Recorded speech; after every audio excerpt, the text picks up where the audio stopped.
So fellas, UFC 302 just went down. Newark, New Jersey was the location. Islam Makhachev defends his belt against Dustin Poirier. Strickland is the new #1 contender and should be fighting for a belt next in the middleweight division. And Kevin Holland breaks Michal's arm. I'm going to be doing a breakdown of this card, going through my predictions and going through the fights. And just having a little bit of a talk about them because there's a lot to talk about on this pay-per-view. So let me know your thoughts on the pay-per-view and we'll go in there quickly.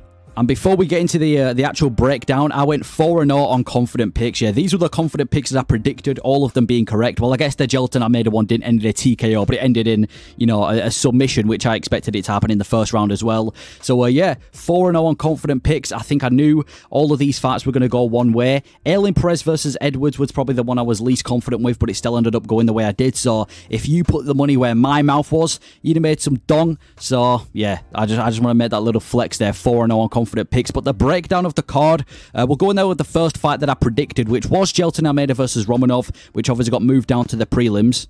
Gelatin Almeida versus Alexander Romanov. Well, was anyone surprised? I said that Gelatin Almeida was going to go out there and absolutely dominate Romanov, and that's exactly what he did. I thought he was going to take him down, get the ground and pound, but he did pretty much similar to that, but instead of getting ground and pound, he got the submission over Alexander Romanov. I'm pretty sure the UFC gave Romanov Gelatin Almeida just so that Gelatin Almeida can get back on track and maybe get a big fight from this, even though he isn't the most interesting fighter, and I feel like if he does run into a grappler that's high level, it could be a bit of a boring fight if he isn't able to latch up the submission. But no, Gelatin Almeida's got the win. He called out Cyril Gane, but let's be honest, Cyril Gane ain't taking that fight. The dude hates difficult fights, and Gelatin Almeida is practically a stylistic nightmare for Cyril Gane, because Cyril Gane can't grapple, and Gelatin Almeida is arguably the best grappler in this division. So that fight's probably not going to happen, but good win for Gelatin Almeida. Was able to latch on the rear naked choke. I don't know why anyone picked Romanov to win this fight. He's disadvantaged when it comes to gas tank. He's disadvantaged when it comes to just overall grappling.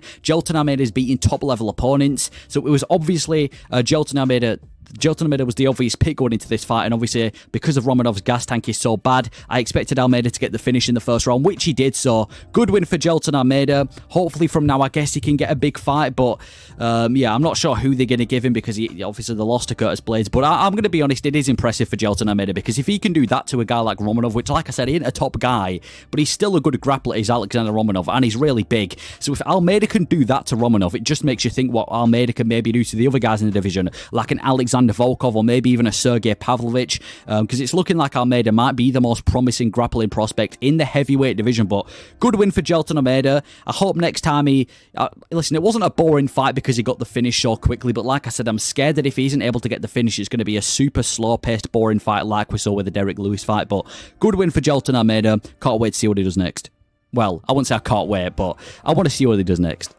Roman Kopylov versus Cesar Almeida. Yeah, this fight didn't go as I expected it to. I thought this was going to be a really interesting stand-up fight where they're both going back and forth, but it was obviously a very grappling-heavy approach from Roman Kopylov, and I understand why he did it. For some reason, now, I didn't expect this to happen, but Roman Kopylov seemed completely faded and out after the first round.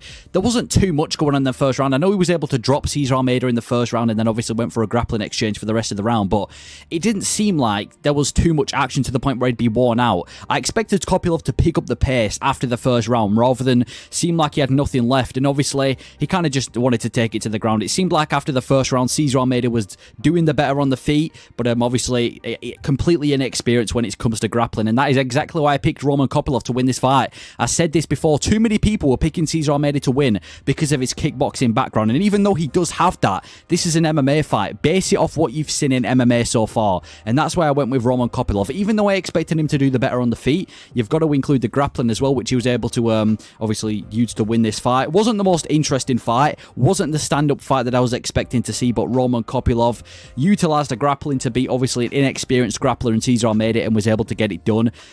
If Roman Kopylov was able to keep up that pace and he kept up that first round for the entire fight, he would genuinely be ranked potential and probably one of my favourite unranked fighters. But the dude, I don't know if it was just this fight or whatever, but he just seemed to fade after the first round. Usually he picks up the pace, and in terms of Cesar Almeida, I guess you can tie the name with Alex Pereira because he's fought him before, but he's 37 years old. He's 1-1 in the UFC. He's just been exposed for not having the greatest grappling. I don't think we can really call him a valuable prospect. Good win for Roman Kopylov. I knew he'd get it done by decision, which he did, but I thought there'd be more grappling in the fight. It is what it is. Good win for Kopylov, but I can't really say... even though he implemented his grappling in Almeida, I still think if he was to run into another grappler like we saw against Anthony Hernandez, he would have big problems because he isn't a grappler. He isn't a great grappler either. He was able to implement it into this fight because Almeida is terrible at grappling because he came from kickboxing. But good win for Roman Kopylov, I guess. Obviously had the right game plan. Then we had Randy Brown versus Dos Santos. This was a really good fight. First things first, Randy Brown looks so big at 170. I don't know how this dude makes weight. He looked like an entire different weight class to Dos Santos. But no, this was a really fun fight. Quite back and forth on the feet, but Randy Brown was doing the better. That second round was really interesting.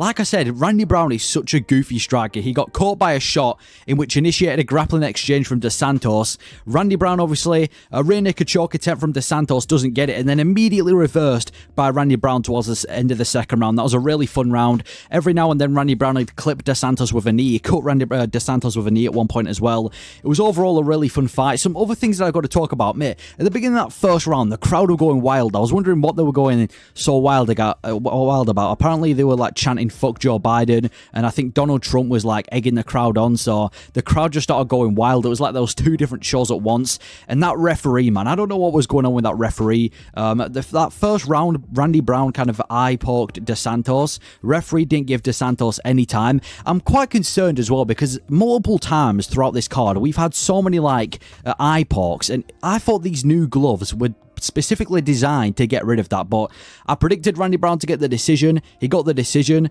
Yeah, I just thought he was a superior grappler. I want to see Randy Brown next, man. I think he's won 7 out of his last 8. He's on a big streak, and the only loss that's cut in that streak in between is to Jack Della Maddalena. So I think it's time we give Randy Brown a ranked opponent. I know he's lost to guys like Luke and Bilal Muhammad, but come on, he's on a big streak. His only recent loss is Jack Della Maddalena. He's come off a good win. That was an impressive performance, and he seems a lot better than he has before. So I think it's time we give Randy Brown a ranked opponent. I'm not asking for anything crazy, just someone in the top 15 to test Randy Brown, maybe on like a Fight Night main card, or I guess a pay-per-view main card, because he just won this on a pay-per-view main card. So that was a really fun fight, back and forth. But yeah, the referee, some questionable moves by the referee, and I'm not sure how those gloves are suiting well to the UFC. But that was a really good fight. Good win for Randy Brown. He's a really interesting striker. Kind of gives me shades of MVP, just not as good defensively. But yeah, solid win by Randy Brown. Nico Price versus Alex Morono. If there was one word I could use to describe this fight, it would be Bellator. I don't know what the UFC were thinking by moving this up to the main card. It was a big mistake. It was like watching two drunk uncles fight at a barbecue. Alex Morono looked completely out of it after the first round. I mean, after like the halfway through the first round. Extremely low level fight again. I don't know why this was even put onto the main card. Out of every prelim you could have put, you could have got Grant Dawson on the main card. You could have got Cesar Almeida and Roman Kopylov. Almeida versus Romanov. Why didn't that stay on the main card? I mean, it was a decent little bit of a... If you imagine it as like two drunk uncles, I guess it would have been an interesting fight. That's all I can really say. If you're wondering why I didn't include the predictions, because I didn't predict this fight. I only predicted the fights on this main card, and obviously this was a last minute switch to the main card. Nico Price was able to get it done by Alex Morono, but they've honestly, either of these guys have nothing to offer in the UFC. I know they've been in the UFC for a long time and they've all got some good wins and everything, but as of right now, their careers in the UFC should be done. They should be either retiring, or if they want to have some money, send them to Bellator and feed them to a couple of the guys there. But yeah, it was a decent... It wasn't even decent. It was just a back and forth fight between two drunk uncles at a barbecue. That's the best way I can describe it. A Bellator level fight. If this was a main event in Bellator, it would be pretty decent, but that's all I can really say about this fight. Should never have been on the main card. I said this going in. I said, why is Nico Price versus Alex Morono, of all fights, being pushed to the main card? And the fight's happened, and I still don't have the answer to that question, but it is what it is. That's all I've got to say about that fight. What a way to get the mood up after that fight with Morono, Nico Price. Kevin Holland is back, a win in the middleweight division, first round submission. Michal landed a big shot on Kevin Holland, and I said coming into this fight that Michal's a really underrated striker. He's super dangerous. Dropped Kevin Holland, but we all know Michal. His ground game is absolutely atrocious. Essentially just walked into the triangle, which turned into an armbar, obviously. Kind of reminded me of Nikita Krylov versus, who's it, Ryan Spann versus Nikita Krylov. But no, Kevin Holland got the armbar, broke his arm, or at least got a dislocation. And Michal, he was pretty tough, didn't tap at all, just kind of hung in there until Herb Dean eventually stopped the fight. And I'm glad that Kevin Holland got the win. I said that there was no way that there's a grappling exchange unless obviously Michal goes for the grappling exchange first, which obviously happened because he went straight in there for a triangle. Good win for Kevin Holland. He's got another win, ended that losing streak that he was on. And in terms of Michal, the dude needs to improve his grappling, man. He's lost countless times in the UFC due to grappling, and he's just done it again. I don't understand the RQ. You would have let. I know he was trying to get to ground and pound, but it would have made more sense to just let Holland get up after failed a couple failed attempts. Good win for Kevin Holland. He's back in the winning column. I don't know if he's going to stay in the welterweight division or stay out in the middleweight, because I know he's had a lot of good streaks in the middleweight division before. So really good win by Kevin Holland there, and yeah, that's a really good way to set the mood after that fight with Morono and Nico Price.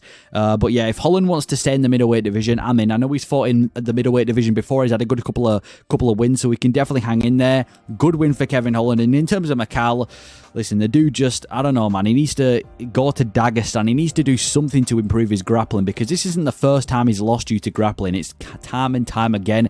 But it was pretty tough. You know, he was able to hang in there with the armbar. Good win by Kevin Holland, though. Even though I would have liked to see the striking going for longer, he got the first round armbar, and I cannot complain. Sean Strickland versus Paulo Costa. Before I get into the fight, there is something wrong with the judges in the UFC. Split decision. Split decision. Are you having a split decision? Sean Strickland beat Costa. I would have said 50-45. Maybe you could have given the last round to Paulo Costa. But split decision win to Sean Strickland. Some judges need to be fired as soon as possible. That is ridiculous. Sean Strickland just technically pieced up Paulo Costa for at least 4 rounds straight, showing that he's a top contender in the middleweight division. To be honest, guess who gets a title shot in the next fight? Sean Strickland 100%. I know that Dricus and Adesanya is rumoured for UFC 305, so maybe the winner of that can face Sean Strickland wherever. But to give that a split decision to Strickland, Costa, listen, he might have won round 5, but whoever give Paulo Costa that fight needs to be fired as soon as possible. Fair enough, he had a couple of good leg kicks, and to be honest, he impressed me with how durable he was in this fight. I thought after that 3rd round, he was going to be completely out of there. And was this fight the absolute war that we were expecting? It wasn't. It wasn't a war. The crowd were booing. It was a technical breakdown. It wasn't a boring fight. It was just Sean Strickland doing what he normally does, walking forward, putting the pressure on, and pour it on Paulo Costa. But whoever gave that a split decision win to Sean Strickland, I can't even believe it. Like, how? Split decision? That some judges need to be fired in the UFC. I don't know what judges are getting hired and how they've managed to make it to a company like the UFC, but that is ridiculous. We've had multiple bad scorecards on this card so far, and that is just completely ridiculous. Sean Strickland just walked down Paulo Costa. His defense was absolutely on point. Like I said, it wasn't the most back and forth war type of fight. Costa did his best, but Strickland was just better everywhere. Checking kicks, walking forward, 1-2. Landing some kicks of his own, and Sean Strickland just being Sean Strickland was completely able to just technically break down Paulo Costa, and maybe Paulo Costa just isn't good enough for the top end of the division. He's lost to Marvin Vettori, he's lost to Sean Strickland, he's lost to Robert Whittaker, he's lost to Israel Adesanya. His last win was Luke Rockhold, and that wasn't even a really dominant win. So maybe Costa's just not good enough for the top end of the middleweight division. But my thoughts on the fight: great win by Sean Strickland, showing that he's a top contender. He went 5 rounds, he had a close fight with Dricus. I say we do Dricus Adesanya at UFC 305 and the winner faces Strickland, but I still can't get over that. Split decision is absolutely ridiculous. But yeah, it was a good breakdown by Strickland, and we have Strickland back in the title picture, boys. Islam Makhachev versus Dustin Poirier. Makhachev got it done round 5. It would have been a fairy tale for Dustin Poirier to go out there and beat Islam Makhachev, but unfortunately we're in reality. We're not in fairy tales. You know what though? What a send-off for Dustin Poirier. Most people thought Makhachev was going to go in there, and then the second he got Poirier down, it was a wrap. But you know what? Poirier put up a fight. He cut Makhachev. He made it into a brawl. He made it into a fun fight. He was talking to the commentary. If that's going to be his last fight in the UFC, what a send-off. He gave it a good go against Islam Makhachev. And you know what that showed against Islam Makhachev? Even though it was a good win, you know, to be able to beat Dustin Poirier, that showed that he's a beatable guy. Like, that genuinely showed that he's beatable, because I would argue, and I'm not just saying this because I know I picked Poirier to KO him, but I would argue that Dustin Poirier is probably one of the easiest stylistic contenders for Islam Makhachev. That shows that if you just take away the kind of the name of Islam Makhachev, he's a very beatable guy. So it was a fun fight, back and forth, but in the 5th round, Makhachev shot for a takedown. Obviously, I understand why he was. I mean, I wouldn't say Poirier was piecing him up because Makhachev also had success on the feet. But yeah, Makhachev, he submitted Dustin Poirier. He got it done. And if that's Dustin Poirier's last fight, what a send-off, man. It would have been good to see Poirier get it done. But you know what? Fair play to Makhachev for getting it done. But man, this is about Poirier, man. Even though Makhachev got another defense, it showed that Makhachev's beatable. I don't think Makhachev beats Leon Edwards. I even think Arman Tsarukyan can give Makhachev a tough fight. For Poirier, who's apparently got no grappling, this, whatever, and for him to put up a fight like that against Islam Makhachev, that's good for Dustin Poirier, man. So, good fight, great send-off for Dustin Poirier, and for Islam Makhachev, it is what it is, you know what I mean? Like, you know, he got the submission. I guess we'll see him soon. He is the best in the UFC. I'll give him credit, but I'm just saying he's a very beatable fighter. He's not this unbeatable. Like, Islam Makhachev doesn't have this unbeatable aura that Khabib had about him. But either way, UFC 302, it was an alright card. The main event was really fun. Strickland Costa was whatever. I wouldn't say it's an overly stacked or overly amazing pay-per-view. But the main event, great send-off for Dustin Poirier, and you can't really complain, to be honest. Let me know your thoughts on the card. I will do a matchmaking video tomorrow. Thank you for watching.